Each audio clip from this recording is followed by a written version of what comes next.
Two cars are added to the Formula One grid, the Kayla team, as the 11th team on the grid. But the qualifying format will remain the same anyway. It will continue with the same timings. The Q1, Q2, and Q3 format introduced in 2006 was effective, but with two new cars, they must either keep or slightly extend the timing. Friends of Falso 9 Television, welcome to this video section with the Falso 9 Television racing team. On this occasion, Miss Victoria Ederfuente and Mr. Luca Lordi are joining me for this little debate we have ahead. Because the addition of these cars, we have this Kayla team, this Team 11, which many teams were against at first, but in the end, this addition was allowed. The qualifying formats remain the same, 18 minutes for Q1, 15 minutes for Q2, and 12 minutes for Q3. And in the sprint, the times also remain the same, 15 for 15, 12 for Q2, and 8 for 8.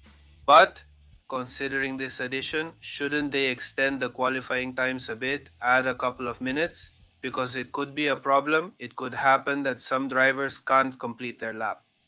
I'll start first with Miss Victoria Vicky. I'll give you the floor. Well, good evening, Matiluca. It's a pleasure to be here.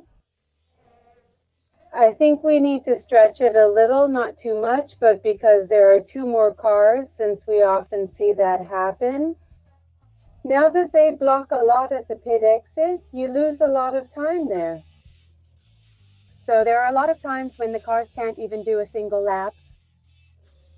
I think they should have the chance to do at least one lap, and then, well, it depends on each person how many they want to do, but I think it should be that way. Q1 has to be 20, Q2 has to be 18, and Q3 has to be 15. But because there are two more cars, and also at the moment of the start, there's a lot more you also lose out there. So the format is actually good because it's easier. Besides, they're also going to be eliminated.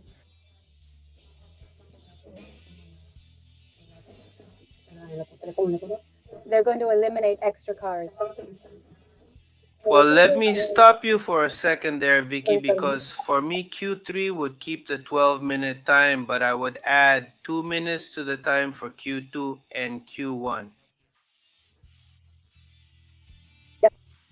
Because you yourself say that cars are eliminated, and when they get to the end, to the last part, there are only 10 cars left, so they're going to be eliminated no matter what.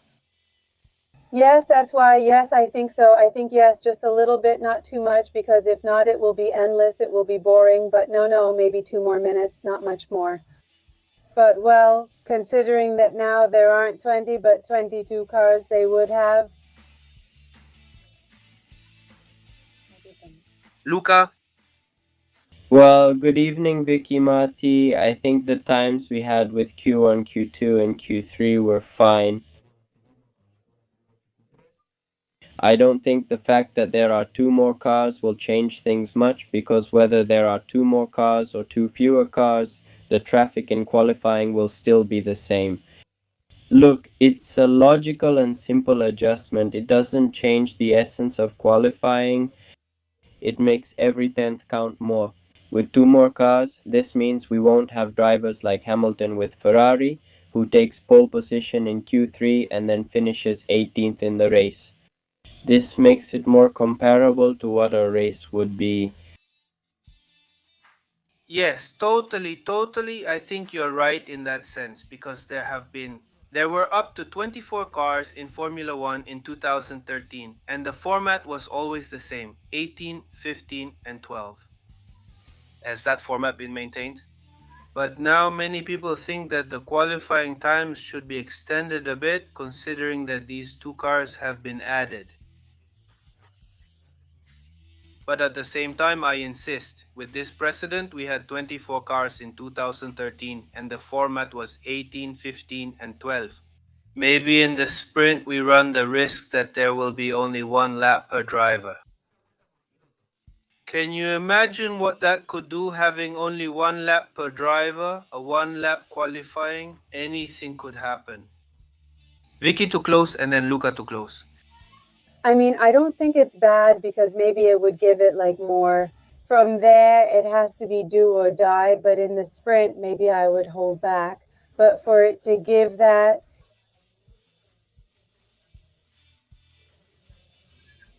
because it gives you the adrenaline, but I think in the race itself, I think they should at least be able to do 2 laps, also so the tires can adapt well to the. At the moment, if there's rain, if there's this, they have to adapt. And I think it's the same in the sprint because it's good, but in the race, I would add at least both in 1 and in 2, I would add at least 2 minutes because later, but considering there were 2-4,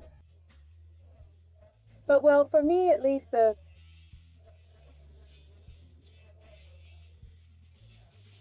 because, well, to have a little margin in what is the race, then yes, let them fight it out. But in the race, for me, at least 2 laps, I would.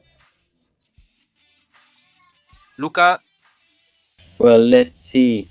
With 20 cars, we've already had several traffic situations in the pit lane, but there have already been many seasons where there were 11 teams and it wasn't as much of a revolution as it's being made out to be here in this debate.